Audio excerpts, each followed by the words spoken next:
शरीर का अंदर से दो भाग है। आँख से नीचे का भाग पिंड कहलाता है और आँख से ऊपर का भाग ब्रह्मांड कहलाता है। आँख से नीचे की तरफ जैसे जैसे हम फिसलते हैं जाते हैं, वैसे हमारा ज्ञान घटता चला जाता है। धीरे धीरे बहुत नीचे जाकर ज्ञान बिल्कुल लुप्त हो जाता है। अभी हमारा निवास आँख में है। जब जागृत अवस्था होती है, आदमी जगा हुआ होता है, तब जीव का निवास आँख में होता है। आप लोगों से अभी कोई पूछे आप अभी कहाँ शरीर में हो, तो जवाब दे दीजिएगा अभी मैं आँख में हूँ।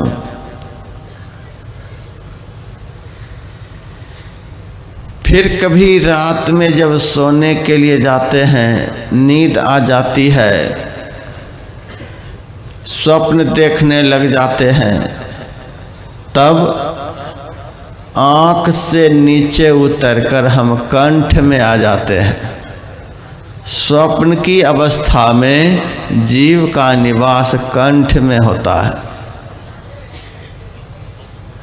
अभी जितना ज्ञान हमारे पास है उतना ज्ञान स्वप्न में नहीं रहता। आँख से थोड़ा सा नीचे उतर गए तो ज्ञान बहुत कम हो गया।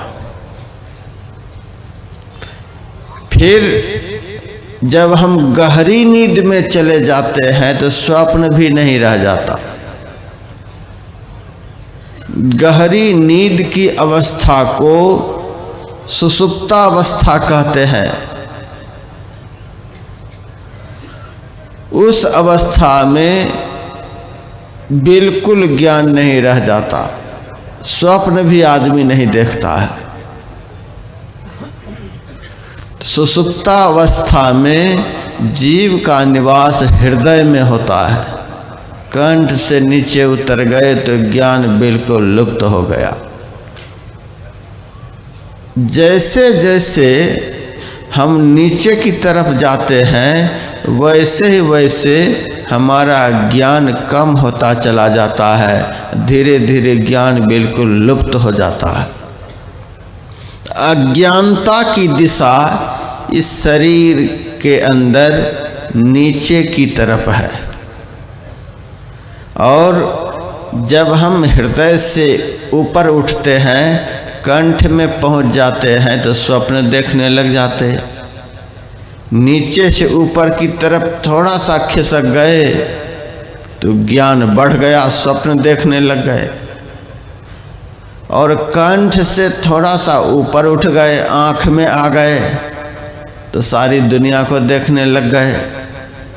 इससे सिद्ध होता है ज्ञान का लोक, ज्ञान की दिशा हमारे शरीर के अंदर में ऊपर की तरफ है। संतों ने बतलाया इन तीन अवस्थाओं से उत्कृष्ट जागृत, स्वप्न, सुषुप्ति, इन तीनों अवस्थाओं से श्रेष्ठ एक और अवस्था है जिसको तुरीय अवस्था कहते हैं। तुरीय अवस्था तब प्राप्त होती है जब इस चेतन का सिमटाव आँख से भी ऊपर हो जाता है। आँख से ऊपर की दिशा में जब चेतन का आरोहण होता है, जीव खिसक कर चला जाता है, तब तुरीय अवस्था होती है। उस तुरीय अवस्था में जाकर ज्ञान इतना बढ़ जाता है, ज्ञान में इतनी वृद्धि हो जाती है कि आदमी एक ही जगह से सारी दुनिया को देख लेता है। किसके मन में क्या हो रहा है वह सब जान लेता है। साधु संतों के लिए लोग कहते हैं महाराज आप तो सब कुछ जानते हैं, आप तो जाने जान हैं। साधु संत महात्मा और यथार्थ में साधु संत महात्मा वे ही हैं जो 3 अवस्थाओं से ऊपर की अवस्था में रहकर उस दिव्य ज्ञान को प्राप्त किए हुए होते हैं।